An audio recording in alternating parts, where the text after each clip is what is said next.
ए भगवान ये पूर्ण कर दो। क्या किया तुमने भगवान के लिए? भगवान ने तुम्हें मानव देह दिया, भगवान ने प्रकृति दी, भगवान ने सब कुछ व्यवस्था की। तुम केवल पापाचरण करो, भगवान तुम्हारी नौकरी करे। तुम भगवान के अंश हो, भगवान ने तुम्हें देह दिया, भगवान ने प्रकृति दिया, तुम भगवान के लिए क्या कर रहे हो? तुम हमारी समाज के लिए जो भगवान ने रचा है उसके लिए क्या कर रहे हो? अपनी वासनाओं की पूर्ति। तो दंड नहीं भोगोगे और क्या भोगोगे? तुम्हारे गाली देने से भगवान कोई छोटे हो जाएंगे? तुम्हारे थूकने से आकाश गंदा हो जाएगा? तुम कर सकते हो तो सिर्फ अपना बुरा कर सकते हो और कुछ नहीं कर सकते। लिख लो हमारी बात। अगर कुछ भी मंगल हो रहा है तो भगवान के बनाए विधान से मंगल हो रहा है। संत समागम, हरि कथा, नाम जप, भगवत आराधना, ये उनकी कृपा से हो रहा है। तुम कर सकते हो तो शब्द लिख लो, केवल अपना बुरा कर सकते हो, वही बुरा कर रहा है। भगवान को गाली दे रहा है, भगवान को नहीं मान रहा, नास्तिकता बढ़ रही, मनमानी भगवान ने मेरा कर्जा नहीं। कर्जा लेते समय भगवान से पूछा था? कर्जा लेते समय भगवान से विनय की थी? धर्म से चला है तू? भगवान की आज्ञा का पालन कर रहा है तू? अरे भगवान तो सबके पिता हैं, परम उदार हैं। गाली देने वाले को भी प्रकृति से नहीं रोकते कि इसको श्वास मत लेने देना, ये मुझे गाली देता है। नहीं, अच्छी ऑक्सीजन देते हैं, पानी देते हैं, भोजन देते हैं, उसके लिए पृथ्वी फट नहीं जाती है, उसको भी पृथ्वी अपनी गोद में रखती है। जो भगवान को गाली दे, कैसे नीच बुद्धि वाले अपना काम बनाने के लिए आए हो और अपना काम बिगाड़ रहे हो। जिनसे काम बनना है उन्हीं में नास्तिकता कर रहे हो। कौन है आधार यहां इस जगत का? वही सर्वाधार परमात्मा। तुम अंधे हो, दिखाई नहीं दे रहा? ये सूर्य किसके बल से तेजवान है? ये वायु किसके बल से चलती है? किसके बल से पृथ्वी? आप देखो किसके आदेश से हो रहा है।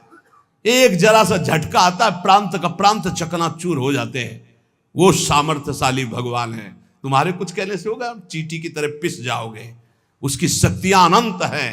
होश में अगर जीवन को मंगलमय सार्थक बनाना है तो एकमात्र भगवान की शरण है। और अगर कुछ भी और करोगे तो अपने को बर्बाद करोगे, सिर्फ बर्बाद करोगे, सिर्फ विनाश करोगे अपना, और कुछ मंगल नहीं कर सकते। भगवान का आश्रय ले लो, वो बहुत करुणामय है। ये जो पुरुष चारों वर्ण या चारों आश्रम में है, यदि भजन नहीं करते तो इस बात का दंड मिलेगा कि मानव देह तुम्हें मिला है भगवत प्राप्ति के लिए। देखो, बोले भला पिता अपना बालक का अहित चाहता है? हां, चाहता है। एक पिता के पुत्र ने किसी नाबालिग का बलात्कार करके उसको मार डाला। उससे वो समाचार वाला पूछता है कि आप अपने ऐसे पुत्र के लिए क्या बोलेंगे? तो बोले यही बोलूंगा कि जल्दी से गिरफ्तार किया जाए और उसको फांसी की सजा दी जाए।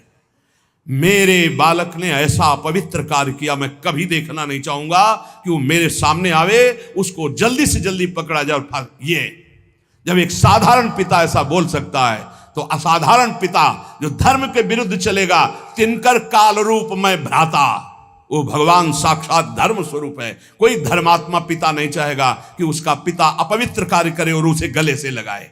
फिर भी मेरे भगवान कह रहे हैं, अहम तो हम सर्वपापेभ्यो मोक्षयिष्यामि मा शुचा अपिचेत सुदुराचारो भजते माम अनन्य भाग। महादुराचारी भी हो तो आ जाए कह के कि प्रभु मैं आपका हूं, आपके सिवा कोई मुझे नहीं बचा सकता, तो मैं तुम्हें साधु सम्मंतव्य सम्यक व्यवसिता हिस्सा, मैं तुम्हें साधु बनाऊं। फिर भी भगवान को कैसे शब्दों से बोलते, कोई भगवान नहीं।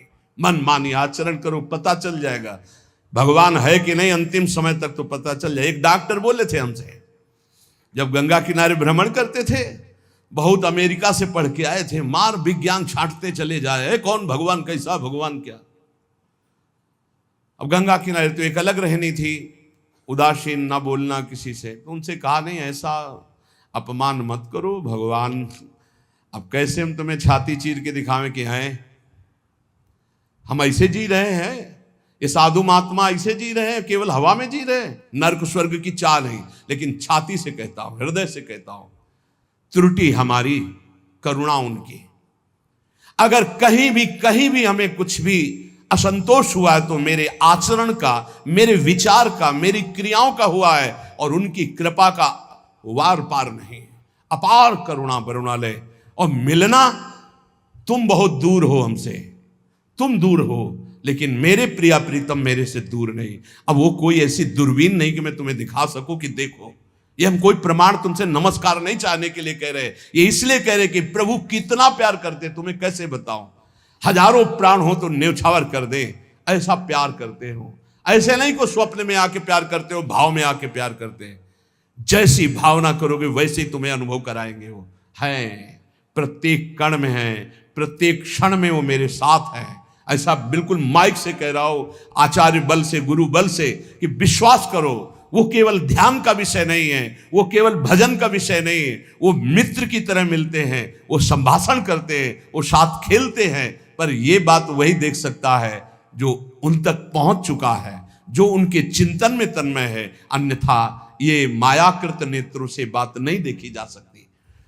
इसलिए उसका पतन निश्चित है जो मनुष्य शरीर पाकर के भजन नहीं करता है। भगवान ने केवल भजन के लिए दिया है। दुष्यंता पर कायेषु स्वात्मानम हरिमीश्वरम मृतके सानुबंधेस्मिन बद्ध स्नेहा पतंत्यधः। भाई शरीर का अभिमान मत करो, ये मरा ही मरा, अभी मरा या कल मरा, मरा ही है पक्का।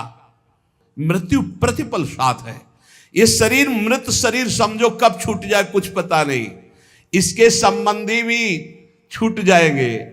इस शरीर से प्रेम गांठ करने का मतलब है नरक यात्रा तय करना। इसलिए इससे ज्यादा प्यार मत करो। इसे खूब कई बार हमने प्रार्थना की साधकों से कि शरीर को ऐसा समझो जैसे कंजूस मालिक बेईमान नौकर से काम लेता है, ऐसे ले इससे। इसको छूट दे दी तो ये पूरी की पूरी जिंदगी बर्बाद कर दे। इसे बेईमान जैसे नौकर ना हो। ईमानदार नौकर अपने आप काम करता है, ये अपने आप नहीं करेगा। बेईमान नौकर जो आराम करना चाहता है, लगाओ काम में 4 घंटे, 124 घंटे में 20 घंटे इसको संसारिक काम, साधना के काम, भजन कार्य, आनंद समेट लो। यहां कमाने आए हो, यहां कोई तुम्हारा घर नहीं, कोई मकान नहीं, कोई दोस्त नहीं, कोई परिवार नहीं। ये परदेश है स्टेशन जैसा। तुम्हारी टिकट कटी, भागे, पूछोगे भी नहीं कि ये पत्नी तुम कैसे रहोगे, ये बच्चों तुम कैसे रहोगे। नहीं, चले गए, दोबारा कभी देखने को नहीं मिलेगा। न तुमको वो, न वो तुम्हें, कभी नहीं मिलेगा। ये ऐसा माया का जादू का खेल, सत्ता ही खत्म हो जाती है। इसलिए हे भाई, इस शरीर में रहने वाले अपने स्वरूप को जान लो और किसी से भी द्रोह मत करो। वो मूर्ख हैं जो इस अपने शरीर को तो अमर मानते हैं, दूसरे शरीरों को मारकर खाते हैं मांस। देख लो, ये ऋषि मुनियों की वाणी है। आत्मस्वरूप को पहचान लो, वही आत्मा चीटी में, वही सर्वत्र भगवान है। वो मूर्ख हैं जो अपने शरीर को आत्मा मानकर पोषण करते हैं, दूसरे शरीरों की हत्या करके उनका मांस खाते हैं। बोले हम हत्या नहीं करते, हम तो दुकान से ले आते हैं, तो बराबर फल मिलता है। कर्ता, प्रेरक, अनुमोदन, तीनों को बराबर पाप मिलता है। एक जो काट रहा है, एक जो खरीद के ला रहा है, और एक जो बनाकर पका करके खा रहा है, खवा रहा है। तीनों को नरक बराबर दंड मिलेगा। कर्ता, प्रेरक, अनुमोदन। ये कैवल्यम संप्राप्ता ये चातातिश्च मूढ़ताम त्रैवर्गिका क्षणिका आत्मानम घातयन्ति ते। जो लोग ये भगवत प्रदत्त शरीर प्राप्त करके कैवल्य परम पद प्राप्त नहीं कर लेते और ज्ञान बघाड़ते रहते हैं, वो पूरे ज्ञानी भी नहीं हैं और पूरे मूर्ख भी नहीं है। उनकी बड़ी दुर्दशा होती, ना इधर के रहते ना उधर के रहते, मजरे ढो। सदैव वो अर्थ, काम, वासना इन्हीं में फंसे रहते हैं। एक क्षण के लिए उनको चैन, शांति नहीं मिलती। जो मनुष्य शरीर पाकर अपना उद्धार नहीं कर लेता, वो अपने पैरों में मानो अपने हाथ से कुल्हाड़ी मारकर काट रहा है। वो आत्मघाती है, वो दुर्गति को प्राप्त होता है। एत आत्महनो अशांता अज्ञाने ज्ञान मानिनः सीदंत्य कृत कृत्या वही काल ध्वस्त मनोरथा। ऐसे जो ज्ञान बगाड़ते रहते हैं और ब्रह्मबोध नहीं किया, निरंतर भजन नहीं करते, इनको आत्मघाती कहते हैं। जानते हैं पर मानते नहीं हैं। ये इन आत्मघातियों को कभी शांति प्राप्त नहीं होती, इनकी कर्म परंपरा कभी नष्ट नहीं होती। काल भगवान सदा सर्वदा इनके मनोरथों पर पानी फेरते रहते, हृदय की जलन विषाद कभी मिटने को नहीं होती। इसलिए हित्वात्यायास रचिता गृहापत्य सुहृत्श्रियः तमो विशन्त्यनिच्छन्तो वासुदेव परांग मुखा। वासुदेव भगवान श्री कृष्ण के चरणों का आश्रय ले लो, उनसे विमुख मत हो। विमुख होकर यदि तुमने धन रुपया पैसा मकान सब समेट भी लिया तो भाई जब जाओगे कुछ साथ नहीं। एक बार कृष्ण कहा, एक बार राम कहा, एक बार राधा कहा, ये सत्य वस्तु तुम्हारे साथ जाएगी। इसलिए बार बार राम राम कृष्ण कृष्ण हरि हरि राधा राधा बोलते हुए अपना काम करो तो तुम्हारा लौकिक भी पुष्ट और पारलौकिक भी पुष्ट हो जाएगा। जो भगवान नाम जप नहीं करता, भगवान से विमुख है, ना चाहने पर भी विवश होकर उसे घोर नरक में जाना पड़ता है। इसलिए सदगति प्राप्त करने के लिए नाम जप अत्यंत आवश्यक है। ये कलिकाल की बड़ी महिमा वर्णन की भगवान व्यास जी ने। जो फल सतयुग में 10,000 वर्ष ब्रह्मचर्य रहकर दोनों हाथ उठाकर दाहिने पैर के अंगूठे के बल खड़े होकर भजन करने से मिलता था, ध्यान दीजिए कितना कलयुग का कृपा प्रसाद है। कलयुग को बहुत बुरा कहा जाता है, तो ये बात पक्का समझो, दो पक्ष सब में होते हैं, कृष्ण पक्ष और शुक्ल पक्ष, एक अंधेरे का पक्ष एक प्रकाश का। तो कलयुग में दो पक्ष है। एक अंधेरे का पक्ष अगर भगवान से विमुख हो तो नष्ट कर देगा। यहां कह रहे हैं भगवान महर्षि वेद व्यास देव जी, यत् कृते 10 वर्षैस्त्रेतायाम हायनेन तत् द्वापरे तश्च मासेन हरहोरात्रेण तत्कलौ तपसौ ब्रह्मचर्यस्य जपादेश्च फलम द्विजा प्राप्नोति पुरुषस्तेन कलिसाध्यति भासितम। सतयुग में 10,000 वर्ष ब्रह्मचर्य से रहकर दाहिने पैर के बल अंगूठे के खड़े होकर दोनों हाथ उठाकर मंत्र जपने से जो फल मिलता था वह त्रेता में 1 वर्ष ऐसी साधना, द्वापर में 1 मास 1 महीने, और कलयुग में 24 घंटे नाम कीर्तन करने से वो फल प्राप्त हो जाता है। सतयुग में 10,000 वर्ष तक, सोचो कितना बड़ा। कलयुग जैसा कलयुग समयुग आन नहीं, जो मन कर विश्वास, जो नर कर विश्वास। बहुत बड़ा लाभ कलयुग, 24 घंटे नाम कीर्तन से वो फल मिलेगा, जो बड़ी बड़ी तपस्याओं से, बड़े बड़ी साधनाओं से। बोले सतयुग बहुत श्रेष्ठ है, द्वापर त्रेता बहुत श्रेष्ठ है, हमें लगता कलयुग बहुत श्रेष्ठ है। धन्य है कलयुग जो 24 घंटे नाम कीर्तन से वो हजारों वर्ष की तपस्या का फल प्राप्त करा दे। भगवान व्यासदेव जी कहते हैं मैं कलयुग की पूजा करता हूं, मैं उसे सर्वश्रेष्ठ कहा कि सतयुग में ध्यान, त्रेता में यज्ञ, द्वापर में देवार्चन, ध्यायन कृते यजन यज्ञ त्रेतायाम द्वापरेर्चयन यदाप्नोति तदाप्नोति कलौ संकीर्त केशवम। जो सतयुग में ध्यान से, त्रेता में यज्ञ से, द्वापर में पूजा करने से मिलता था, कलयुग में केवल नाम कीर्तन से फल मिल जाता है। इसीलिए नाम संकीर्तनम यस्य सर्व पाप प्रणाशनम। कलयुग में सबसे बड़ी साधना नाम जप करो, नाम कीर्तन करो, लीला चरित्र गाओ, लीला चरित्र सुनो। जो इस कलयुग में अपना कल्याण नहीं कर पाया तो फिर और युग में कल्याण करना बड़ा कठिन। अंगूठे के बल खड़े होके देखो, कई मिनट खड़े रहोगे। ऐसे उपमन्यु आदि बड़े बड़े महात्माओं के चरित्र आते हैं, 1000 वर्ष, 10,000 वर्ष ऐसे। अरे यही सौभरी ऋषि यमुना में डुबकी लगा के भजन करके देखो, कई मिनट करोगे। जल को स्तंभित कर दिया, समाधिस्थ हो। ऐसे ऐसे महात्मा, अपने लोग महात्मा कहते हैं अपने को। डुबकी लगा के 2 मिनट नहीं रुक सकते नीचे, वो समाधिस्थ हैं। मछली को देख के 50 ब्याह करते हो, तुम मोबाइल में देख के क्या करोगे, तुम्हारे हो क्या होगा। इसीलिए बहुत होश में, कलयुग में बहुत महानता है भगवत प्राप्ति की, बहुत सुविधा है भगवत प्राप्ति की। होश में हो जाओ तो, पर ये होश रहने नहीं देता। ये किसके होश उड़ाता है, इसका प्रवेश कहां है, बता चुके कई बार। मदिरा पान करने वाला, मांस खाने वाला, पराई स्त्री से व्यभिचार करने वाला और स्वर्ण चोरी करने वाला, जुआ खेलने वाला, छल, झूठ, कपट, रजोगुण, ये सब इसके स्थान है। नाम जप करो, पवित्र भगवत प्रसाद पाओ। कहाँ कलयुग है? आनंद ही आनंद। बोलो यहां कितनी देर कलयुग लगा तुम्हारे ऊपर? आनंद ही आनंद है। कलयुग समझुग आन नहीं, जो नर कर विश्वास, गाय राम गुण गण विमल, भौबिन तरह प्रयास। कितना बड़े कलयुग केवल नाम आधारा, कोई बात और हो ना हो, राधा राधा राधा, पार हो गए। सुखस्यांतरम दुखम, दुखस्यांतरम सुखम, पर्यायेणोपसर्पन्ते नरम नेमि मरा इव।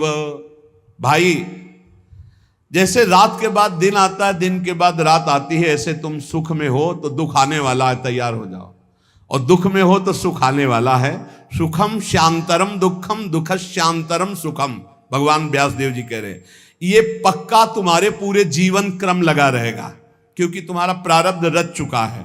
सुख के बाद दुख, दुख के बाद सुख, ऐसा चलेगा। ये चक्र की तरह चलता रहता है। इसलिए तुम सुख में फूलो नहीं और दुख में प्रभु को भूलो नहीं। नाम जप निरंतर करो तो सुख दुख से परे हो जाओगे। जातस्य नियतो मृत्यु पतनम च तथोन्नते, विप्रयोगावसानस्तु संयोगा संचयः क्षयः, विज्ञायना बुधा शोकम न हर्षमुपयान्ति ये, तेषामेवेतरे चेष्टाम शिक्षन्ता सन्ति तादृशा। हे भाई मेरी बात सत्य मान लीजिए। जातस्य नियतो मृत्यु, तुम्हारा शरीर जन्म लिया है ना, मरेगा पक्का। कल एकांतिक में एक भाई से पूछा, प्रश्न कर रहे थे, भाई तुम्हें कभी आता है कि मरोगे? बोले नहीं, हमारा सत्संग सुनना रोज मिलेगा ये आपको। सत्संग में एक बार तो रोज आएगा कि तुम मरोगे, नहीं आएगा? रोज आता है। आपका तो अभ्यास बन गया होगा सुनने का कि मरने वाली बात तो रोज आती है। यही हमको संभालेगी, क्योंकि जाना है। जो संभलते नहीं हैं वो लड़खड़ा के गिर जाते हैं। रोज संभलना है, मरना है। जातस्य नियतो मृत्यु पतनम च तथोन्नति। अगर शरीर जन्मा है तो मरेगा आज, नहीं तो कल तैयार हो जाओ। जाना है, जाना है। अब कब जाना है पता नहीं है। फांसी वाले को तो समय बता दिया जाता है कि कल 12 बजे होगी, अपने को अपना ये भी समय नहीं पता है, पता नहीं कब जाना है। उसे पता हो जाए तो अच्छा रहता है। सब डर जाते कि इतना रह गए। बर्थडे कोई तो मनाता नहीं, शोक डे जरूर मनाता, लेकिन अब पता नहीं इसलिए बर्थडे मना रहे हैं। वैसे तो नहीं मनाना है, नहीं मनाना है। मनाना है गुरु प्रदत्त जन्मदिन। जिस दिन से दीक्षा हुई वही दिन हमारा सार्थक है। और यदि मनाना है तो नाम कीर्तन करके मनाना है। बर्थडे कैसे मनाया जाता है जानते हो? प्रिया प्रीतम को विराजमान करो, श्रृंगार करो, ब्याहुला करो और रात भर कीर्तन करो और खूब सबको पकवान पवाओ और जय जयकार लगाओ। हम कह रहे रोज बर्थडे मनाओ, बहुत बढ़िया है भैया। इस तरह का बर्थडे, इस तरह का बर्थडे। खोल रहे हैं शराब, गंदी गंदी सब खान पान और नाच रहे हैं, और ये कोई बर्थडे? समय नष्ट कर रहे हैं। कितना कीमती, राधा राधा राधा, कितना कीमती समय आप कैसे नष्ट करें? बहुत लोभ लगता है। इतना कीमती, एक श्वास खरीद नहीं सकते 50 वर्ष की कमाई में। 50 वर्ष की कमाई की जो श्वासें तुमने व्यर्थ की, सब श्वासों के द्वारा जो आपने धन एकत्रित किया, एक श्वास नहीं खरीद सकते। ऐसा कीमती श्वास राधा राधा। कह रहे हैं नित्य ये ध्यान रखो कि शरीर जन्मा है तो मरेगा। कुछ अच्छा नहीं लगेगा ये बात ध्यान रखने पर, नहीं लगता अच्छा, कुछ अच्छा नहीं लगता। बस यही लगता है कि एकांत हो जाए, कितना भजन कर ले, बस यही सार्थक है। जीवन की सार्थकता नाम जप कर लो। मरना है यार, कोई साथ नहीं जाने वाला। और आपको अनुभव की बात बता रहे, सब अपने लिए तुमसे प्यार करते, तुम्हारे लिए कोई प्यार नहीं करते। किसी ने हमसे कहा कि आपको तो बहुत लोग प्यार करते हैं। हम कहा आपकी नज़र में, हमारी नज़र में नहीं। वो कहा क्यों, आपको ऐसा क्यों नहीं लगता? हम कहा हमें इसलिए नहीं लगता कि सब अपने लिए हमें प्यार करते हैं। हमारे लिए तो प्रिया जो प्यार करते हैं, सिर्फ प्रिया जो, वो हमारे लिए प्यार करते हैं। सब अपने लिए हमारे लिए नहीं, हमारे लिए तो प्यार करते तो पहले भी प्यार होता ना, नहीं हुआ।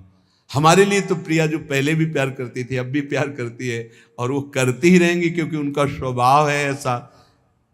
संसार का प्यार भगवत समर्पण करने के लिए हमें मिल रहा है। आपका प्यार लिया प्रियाजू के चरणों में समर्पित, हमारे लिए नहीं, हमारी प्रियाजू के लिए। हमारे लिए प्यार सिर्फ हमारी प्रियाजू का है।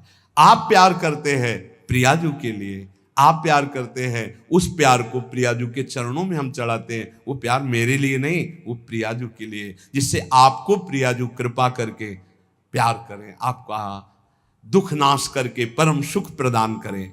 तो हे भाई, जिसका जन्म हुआ उसकी मृत्यु निश्चित है, और जिसकी आज उन्नति है कल उसकी मृत्यु, उसका विनाश, उसका पतन, यही खेल है मृत्यु लोक का।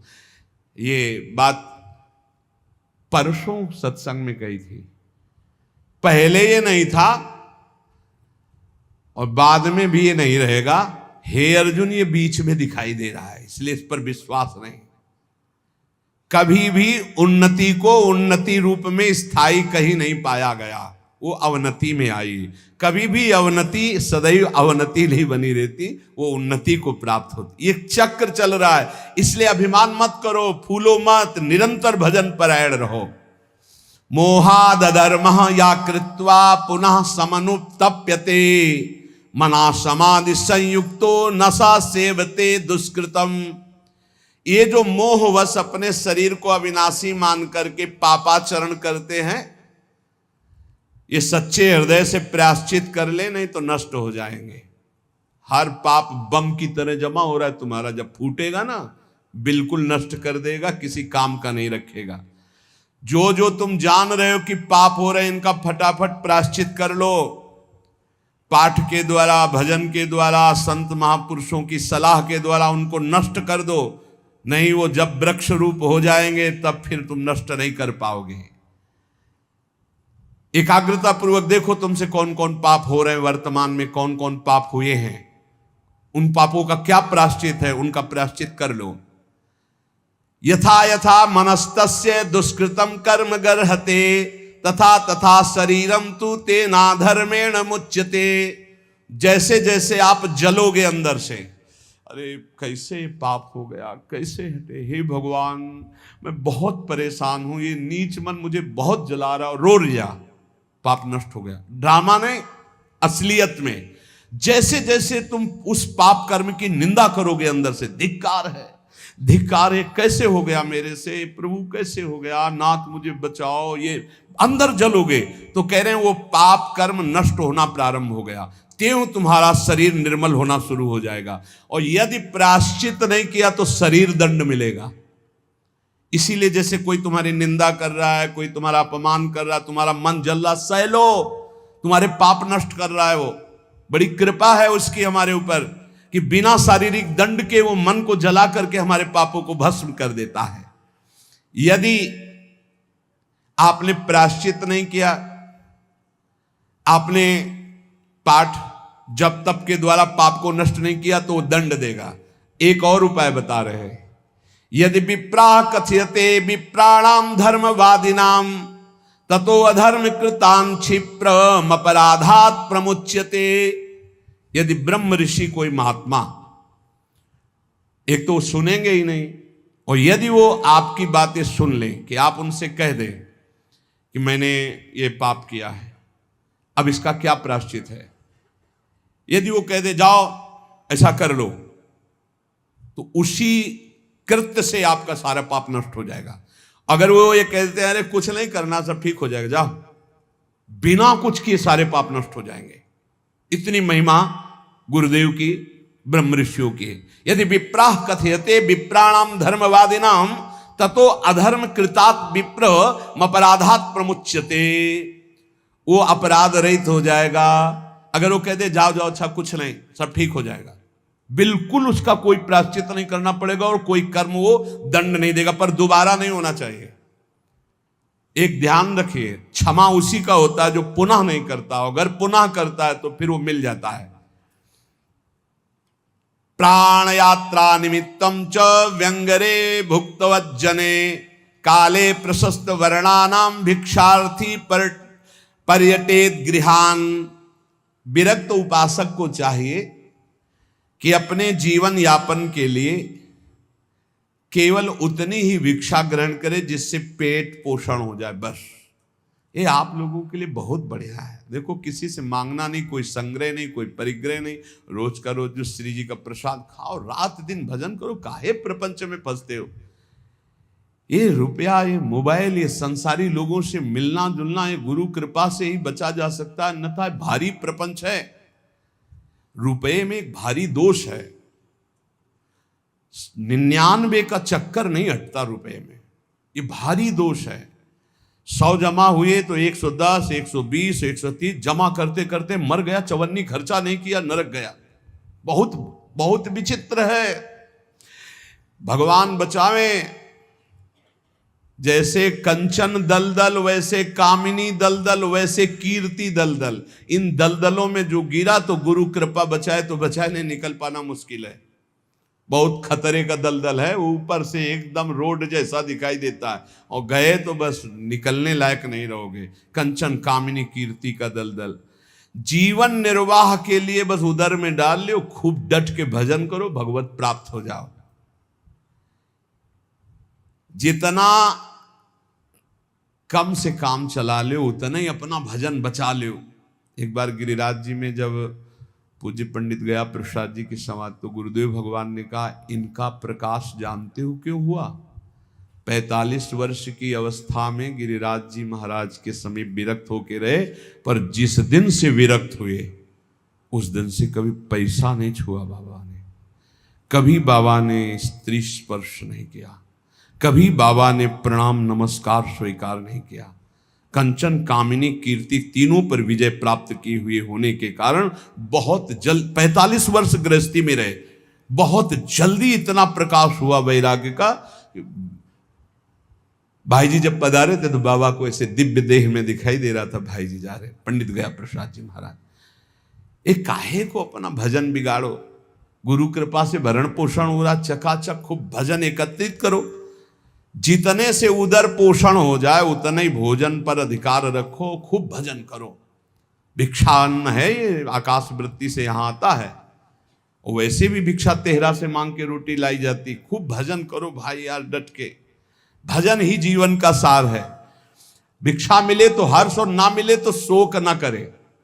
यहां ना मिलने का तो सवाल ही नहीं रह गया, वो तो अपने लोगों के जीवन में था। गंगा किनारे कई कई दिन जब गंगा जल से केवल उदर पोषण हुआ, और जैसे कोई बारी लगाने वाले ऐसे टिफिन खोल रहे हैं और अपना पार हैं, तो ऐसे दृष्टि जाती तो मन कहता बड़े भाग्य हैं उसके। ऐसा जीवन रहा है।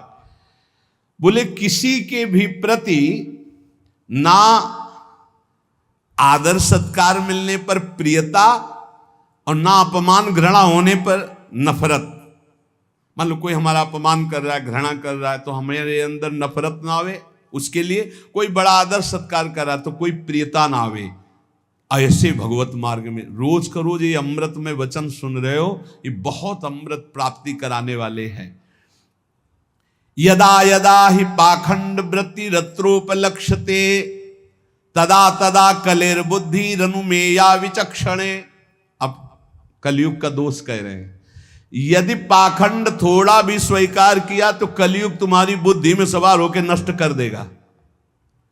यदा यदा ही पाखंड वृत्ति रत्रोपलक्ष्यते, दिखाई भी दिया जरा सा पाखंड तो कलयुग सवार हो जाएगा। पाखंड जो है नहीं वो नाटक करना नहीं, बिल्कुल नहीं होना चाहिए। नाटक बिल्कुल नहीं होना चाहिए। नाटकबाजी तो भक्ति में होना ही चाहिए। बहुत बड़ा ये दंभ पाखंड रोग है, भक्ति को पूरा का पूरा रुग्ण कर देता है। दिखावटी नहीं होना चाहिए कुछ।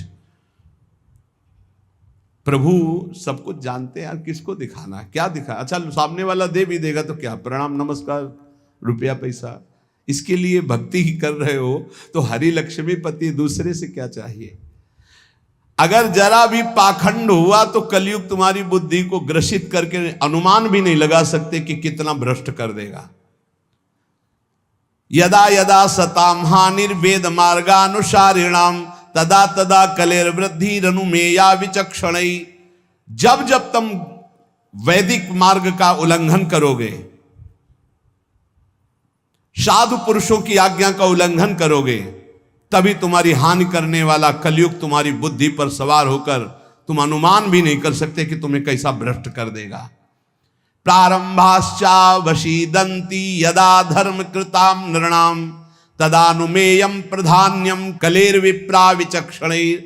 जब कोई धर्मात्मा अधर्माचरण की तरफ जाने लगता है, सोई कलयुग उसके ऊपर अपना प्रभाव डाल देता है। जब कोई विद्वान कलयुग से ग्रसित हो जाता है तो उसके आचरण उल्टे होने लगते हैं। इसलिए पाखंड, शास्त्र विरुद्ध आचरण, संत गुरुदेव की आज्ञा का उल्लंघन, धर्म के विरुद्ध आचरण करने वाले पर ही कलयुग का प्रभाव होता है, अन्यथा नहीं होता। कलयुग के प्रभाव से बचते हुए निरंतर नाम जप करते हुए इस जन्म में हम भगवत प्राप्ति कर ले। कुछ कमियां सब में होती हैं, वो भगवत साक्षात्कार में ही पूर्ण होती है। जहां भगवत साक्षात्कार हुआ उन कमियों का नाश हो जाता है। इसलिए उपासक को हर कदम जिन जिन कमियों को जानता जाए उनको छोड़ते हुए आगे तन्मयता पूर्वक बढ़े। हमारे दो पक्ष हैं, एक है हम और हमारे गुरुदेव, और एक है हमारी इंद्रियां और मन, माया। ये हमको गिराने की चेष्टा करती है, और गुरुदेव हमको जो उपदेश करते हैं वो इन पर विजय प्राप्त कराने। कभी कभी इनका पक्ष जोर हो जाता है और हम हार जाते हैं, तो हमें निराश नहीं होना। हमें ठीक जैसी आज्ञा वैसे ही चले तो फिर हम बलवान होकर जीत जाएंगे। और इस जन्म में मुझे भगवत प्राप्ति करना ही, किसी भी तरह रुकना तो है नहीं। हम चाहे जितना कीचड़ में सन जाए, हमें रुकना नहीं, हमें चलना ही चलना है। क्योंकि ये शरीर छूटा तो अब और किसी शरीर में भगवत भजन बने ऐसी कोई संभावना नहीं। बड़ा डर लगता है। अब इस शरीर से भजन करके भगवत प्राप्ति करना ही है। इसलिए सबसे प्रार्थना है, भजन का तात्पर्य है नाम जप, राधा राधा राधा। कोई पैसा नहीं लगता, कोई मेहनत नहीं, धीरे धीरे जबान हिलाओ, राधा राधा राधा, अपना कार्य करते रहो। इसी से भगवत प्राप्ति हो जाएगी। श्री राधा वल्लभ लाल की जय।